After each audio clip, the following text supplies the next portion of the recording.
Hello everyone, welcome back to organise learning channel. अगर आप मेरे चैनल पर नए हैं तो चैनल को सब्सक्राइब करें, वीडियो को एंड तक ज़रूर देखें और अगर आपको वीडियो अच्छी लगे तो वीडियो को लाइक शेयर और कमेंट करें।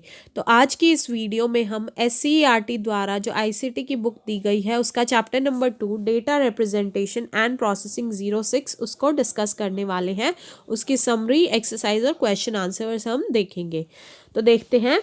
वर्ड प्रोसेसर में चित्रों को जोड़ने के लिए हम इंसर्ट टैब का प्रयोग करते हैं। तो वर्ड प्रोसेसर एक सॉफ्टवेयर होता है जिसके अंदर अगर हमें चित्रों को आपस में जोड़ना है तो उसके लिए हम कौन से टैब का उपयोग करते हैं? इंसर्ट टैब का। ऑनलाइन पिक्चर्स विकल्प की मदद से इंटरनेट से भी हम चित्र डाउनलोड कर सकते हैं। तो ऑनलाइन पिक्चर्स का भी एक ऑप्शन होता है हमारे पास। उससे क्या होता है कि हम डायरेक्टली इंटरनेट से अपनी कोई भी पिक्चर जो भी हमें डाउनलोड करनी है वो डाउनलोड कर सकते हैं। रीसाइजिंग हैंडल्स का प्रयोग करके हम पिक्चर्स को रीसाइज कर सकते हैं। फिर एक ऑप्शन होता है हमारे पास रीसाइजिंग हैंडल्स का। इसका इस्तेमाल करके हम क्या कर सकते हैं, जो जैसे कि हमारी पिक्चर है इसको अगर हमें रीसाइज करना है, मान लो इसका साइज चेंज करना है, तो उसको हम रीसाइज कर सकते हैं। नेक्स्ट होता है हमारे पास क्रॉप करने पर इमेज का एक हिस्सा शेष रह जाता है। क्रॉप का मतलब क्या होता है? मान लीजिए ये इमेज है और क्रॉप ऑप्शन से आप क्या कर सकते हो, किसी पर्टिकुलर हिस्से को जो है हटा सकते हो इस इमेज के। मान लो आपने इतनी इमेज क्रॉप की है ऐसे, तो ये जो हिस्सा है ये हिस्सा हट जाएगा और जो बाकी का हिस्सा है वो रह जाएगा। टेक्स्ट रैपिंग का प्रयोग चित्रों के आसपास शब्दों को जोड़ने में किया जाता है। और टेक्स्ट रैपिंग का प्रयोग किस लिए करते हैं? टेक्स्ट को रैप करने के लिए। इसका मतलब क्या है कि शब्द जो होते हैं उनको जोड़ने के लिए किया जाता है। किसी और सॉफ्टवेयर की विशेषताओं का प्रयोग वर्ड प्रोसेसर में करने के लिए ऑब्जेक्ट का प्रयोग कर सकते हैं। और अगर हमें किसी और सॉफ्टवेयर की विशेषताएं जो है उसका प्रयोग अपने वर्ड प्रोसेसर में करना है तो उसके लिए हम कौन सा ऑप्शन यूज कर सकते हैं? ऑब्जेक्ट। कैप्शन पिक्चर्स को टाइटल प्रदान करता है। और कैप्शन क्या करता है? जो हमारी पिक्चर्स होती हैं उनको अगर हमें टाइटल देना तो वो हम कौन से ऑप्शन से दे सकते हैं? कैप्शन से। Ctrl+G शॉर्टकट का प्रयोग डॉक्यूमेंट के किसी पेज पर जाने के लिए किया जाता है। मान लीजिए ये एक पूरा हमारा डॉक्यूमेंट है, इसमें 1 पेज, 2 पेज, 3 पेज, 4 पेज, इस तरीके से पेजेस हैं।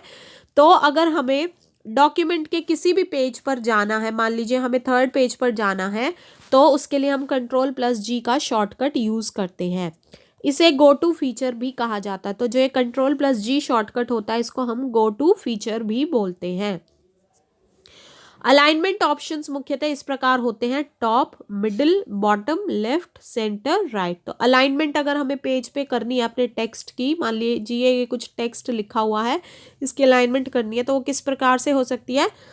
टॉप के हिसाब से, मिडिल के हिसाब से, मिडिल यानी कि इस तरीके से बीच में, ठीक है, फिर बॉटम में इस तरीके से, लेफ्ट में, राइट में और सेंटर में, ठीक है। हेडर डॉक्यूमेंट के सभी पेजेस पर एक जैसी जानकारी जैसे डॉक्यूमेंट का नाम, लेखक का नाम, पेज संख्या या कुछ और भी हो सकती है। और जो हमारा हेडर डॉक्यूमेंट होता है, हेडर डॉक्यूमेंट, उस पर क्या होती है?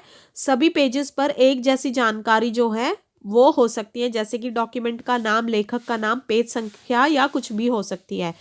और ये जानकारी कहाँ होती है? पेज के सबसे ऊपर वाले भाग में होती है। तो अगर हम बात करें इस जानकारी की, ये सारी जो चीज़ें होती हैं, ये डॉक्यूमेंट का नाम, लेखक का नाम, पेज संख्या या कुछ भी, ये हमारे डॉक्यूमेंट के यानी कि पेज के सबसे ऊपर वाले भाग में यानी कि यहाँ मौजूद होती है।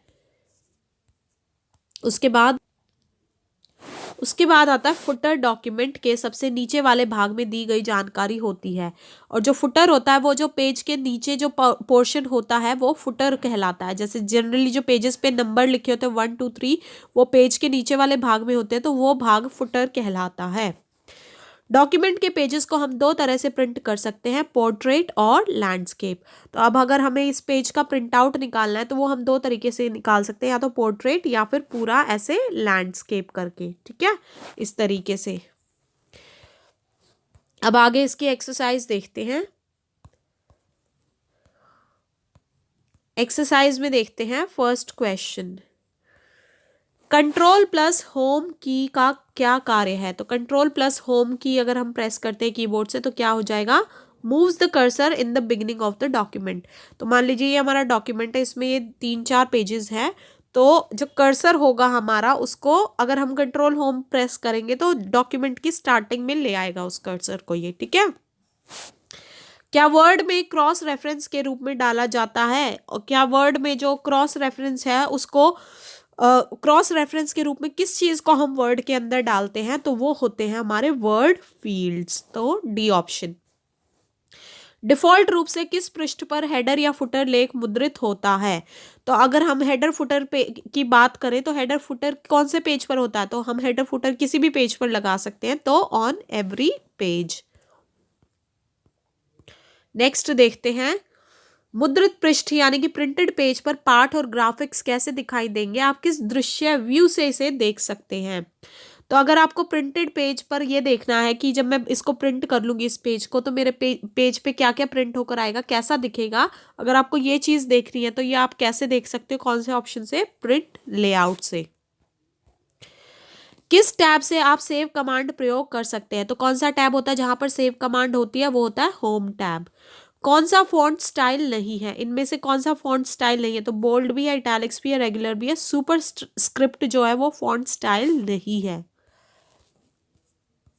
नेक्स्ट देखते हैं, पृष्ठभूमि रंग यानी कि बैकग्राउंड कलर या किसी दस्तावेज पर लागू प्रभाव इफेक्ट कहाँ नहीं दिखाई देता है, तो हमें अगर बैकग्राउंड कलर देखना है या फिर कोई इफेक्ट देखना है तो वो इनमें से कौन से व्यू में दिखाई नहीं देगा, तो वो रीडिंग व्यू पर, जिसको हम सिर्फ रीड कर सकते हैं उस व्यू पर दिखाई नहीं देगा।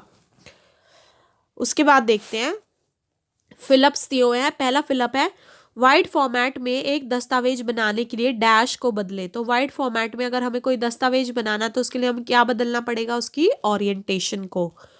एक डैश पूर्व निर्धारित डिजाइन तत्वों यानी कि प्री डिफाइंड डिजाइन एलिमेंट्स और रंग योजनाओं यानी कि कलर स्कीम्स का संग्रह है, तो क्या चीज जो है वो प्री डिफाइंड डिजाइन एलिमेंट्स और कलर स्कीम्स का कलेक्शन होती है, वो होती है थीम।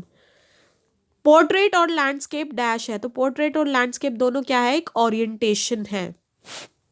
एक डैश डॉक्यूमेंट के सभी पृष्ठ पर सबसे ऊपर लिखी हुई जानकारी होता है, तो अभी हमने ऊपर भी पढ़ा है कि सबसे ऊपर अगर पेज के लिखी हुई जानकारी है तो वो क्या चीज होती है, वो होता है हेडर।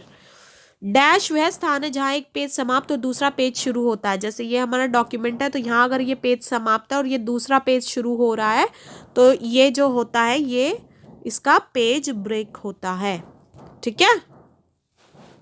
जैसे आप इसमें भी देख सकते हैं, ये मान लीजिए ये पेज यहाँ पर ख़त्म हो रहा है और ये दूसरा पेज यहाँ से स्टार्ट हो रहा है, तो ये जो चीज़ है बीच का गैप है ये पेज ब्रेक हो जाएगा, ठीक है।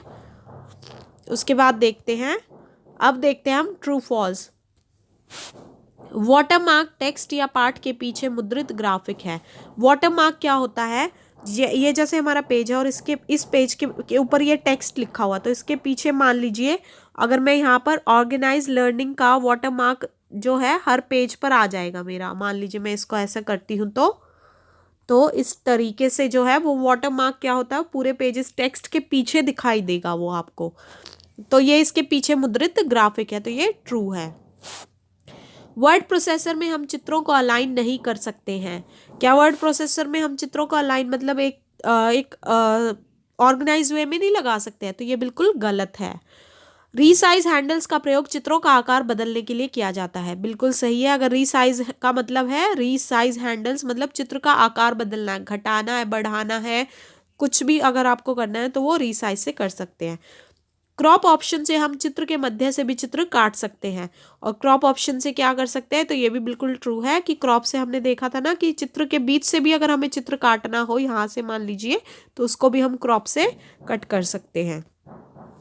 फुटर ऑप्शन से हम डॉक्यूमेंट के लेखक का नाम भी लिख सकते हैं, और फुटर ऑप्शन में क्या होता है, अगर हमें डॉक्यूमेंट के लेखक का नाम लिखना है तो वो भी हम इसमें लिख सकते हैं, तो ये भी ट्रू है। तो अब आगे हम देखते हैं इसके क्वेश्चन आंसर। तो क्वेश्चन आंसर जो है चैप्टर नंबर 2 के, उनमें क्या है, फर्स्ट क्वेश्चन है व्हाट इज वर्ड प्रोसेसर। तो वर्ड प्रोसेसर क्या होता है, word processor is a software which is use to create document, save and print are document और फाइल। तो वर्ड प्रोसेसर क्या होता है, ये एक सॉफ्टवेयर होता है जिसको हम किस लिए यूज करते हैं, अगर हमें अपना डॉक्यूमेंट क्रिएट करना हो, उसको सेव करना हो या फिर अपने डॉक्यूमेंट को प्रिंट करना हो।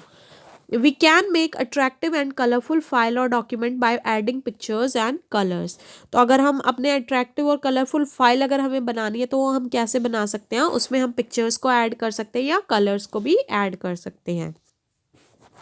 नेक्स्ट क्वेश्चन जो हो जाएगा वो है what is use of word processor. तो वर्ड प्रोसेसर का यूज कहाँ होता है, तो word processor is use to do work as, तो क्या क्या काम करता है वर्ड प्रोसेसर।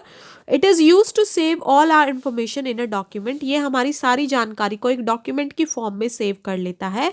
दूसरा, we can set various font styles and font types on text in document, हम जो है हमारा जो डॉक्यूमेंट उसमें हमने लिखा है तो उसके जो टेक्स्ट होता है उस टेक्स्ट के हम बहुत सारे फॉन्ट स्टाइल या फॉन्ट टाइप जो है वो सेट कर सकते हैं। We can make colourful documents, documents को हम कलरफुल भी बना सकते हैं। And we can add pictures to documents, और अपने डॉक्यूमेंट्स में हम पिक्चर्स भी ऐड कर सकते हैं। तो आशा है आपको ये वीडियो अच्छी लगी होगी। अगर आपको वीडियो अच्छी लगी है तो वीडियो को लाइक शेयर और कमेंट करें, चैनल को सब्सक्राइब करें। मिलते हैं नेक्स्ट वीडियो में।